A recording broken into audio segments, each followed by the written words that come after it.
So, ayan guys, nagripak tayo ngayon ng cornstarch at harina. So, ito ay all-purpose flour.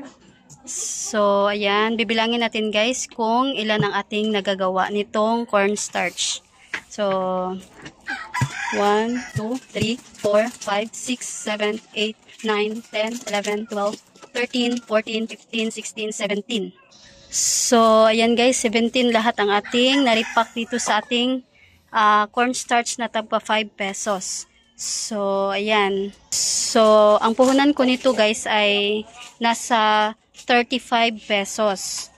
So, titingnan natin guys kung magkano ang ating kikitain dito sa ating cornstarch. Na 1/2 kilo. Ayan. So, ikakalkyo natin. So, 5 pesos guys ang bintahan ko nito bawat isa. So, titingnan natin guys kung magkano ang aking kikitain dito sa aking neripak na cornstarch. So, ikakalkyo natin guys. So, 17 pieces ito lahat. So, 17 times 5. So, ayan. Ito ang kalalabasan guys. Ayan, kikita tayo ng 85 pesos dito sa aking neripak na cornstarch. Ito ay 1/2 kilo. So, i-less natin siya sa ating puhunan na 35. So, nasa 50 pesos guys ang kita ko dito sa aking repack na cornstarch.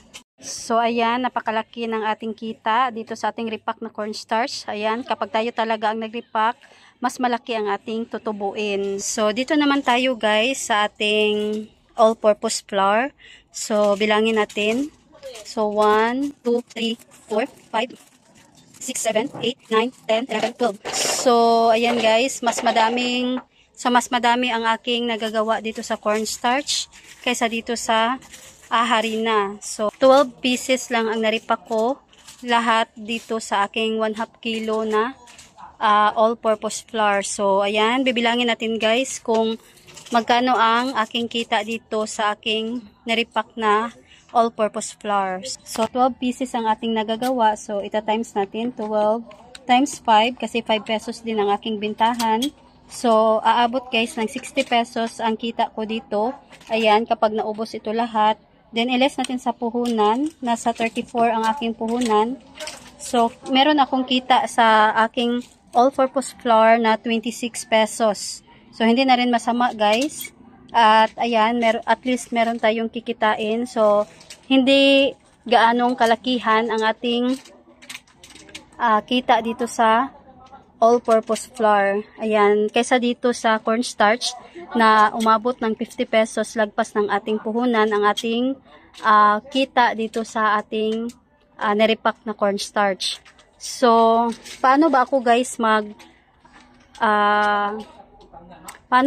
mag-repack nito? So, ito ang gamit ko.